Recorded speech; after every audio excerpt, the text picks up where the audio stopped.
I am back from China, back on YouTube, and back ready to share some stuff about living in China, being abroad, and being awesome. Let's get started. If you are the type of person, you're sitting at home, you go to your job, you come back home, you hang out with your friends, you go to sleep, you may be watching and stay home and watch Netflix, and then you go to bed and you do the same thing over and over again, and you're thinking to yourself, there's more to life than this. What's life like on the other side of the world? What are they watching? What do they do to go to work? Like, what do they eat? What's life like?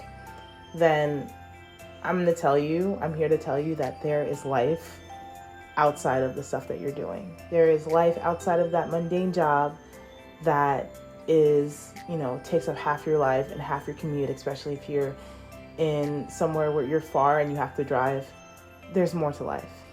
And that's what my calling in China was. If you don't know me, hi, my name is Jessy D. I was a Chinese expat. Clearly I'm not Chinese. I was an expat who lived in China for 7 years, and I have returned back to the United States. You might be asking yourself, you're like, oh, well, you did this whole spiel about there has to be more to life. Then if life is so great, why are you back? There are a lot of factors. Let me talk about why I went there in the first place.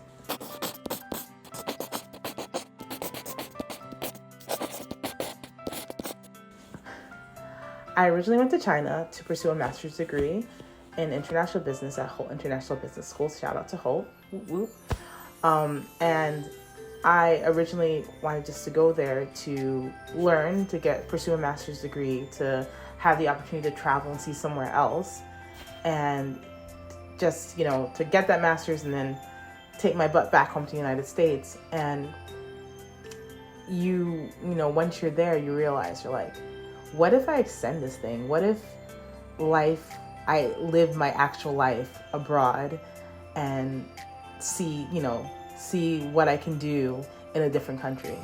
And that's basically what happened. My original stint in China was only supposed to be 6 months. That 6 months again turned into 7 years, and it was a wild ride.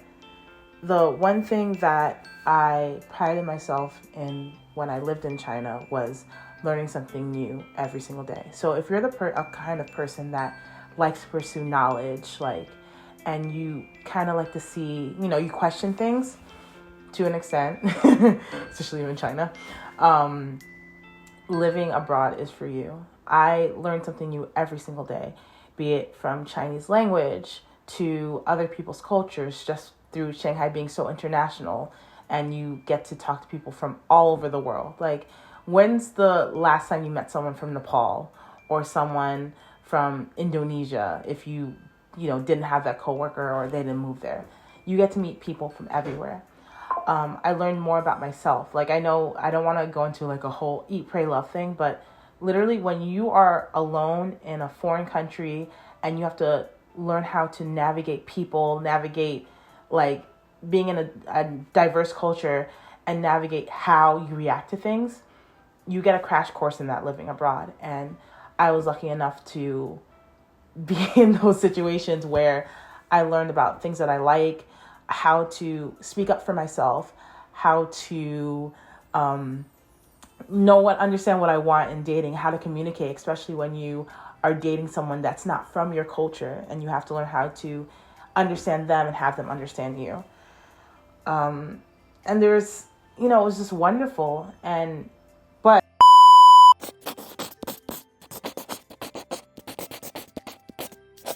you might be thinking, wow, you talk about living in China as so great, then why would you come back home? Well, you know how things, after a while, as great as they are, they get a little bit stale, and they start to turn into that mundane thing that you're doing over and over again. That's how my life became in China. I wasn't interested in learning Chinese anymore. I was meeting people, but still they they were very closed-minded and I didn't want to expand. And the people that I would meet that were like really interesting and I was learning from would leave like maybe 3 to 6 months later. And then also my job was getting a little bit stale, and it just everything came to a head. And it kind of worked out where I was feeling these feelings, and it was time for me to go home because of some family things. So it kind of worked out in that crossroads that my feelings and my needs, my need to go back home worked out. So I left, and it's been an adventure. Like, you would think that if you're back in a place that you've been, that you would be used to it and everything you need to know, you know. But when you live somewhere in so long and you've absorbed the culture, you have like this new idea, you have the way that you live life, to come back home and try to live the life that you knew before you even left is a whole new thing. So I'm definitely going through that right now. I mean, it's been exciting to be around my family, to learn more about myself as a girl who left in her mid-20s and then coming back in her mid-30s. So, you know, there's new projects. I want to share all the stories with you guys, especially if you're a person who, one, loves to travel and, you know, you're thinking that, hey, next year is my year to travel and I'm going to explore new worlds. Two, if you're a person that, you know, you're like, man, I want to know what life is like as an expat in China or abroad as a Black woman American, if you're one or all these things.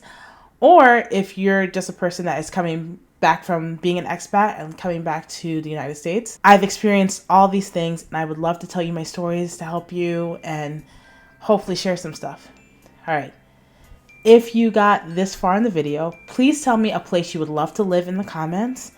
And I'm excited to share these stories with you guys. Alrighty guys, thanks so much for watching this video and tuning in. And remember, wherever life takes you, keep seeking adventure and chasing the unknown.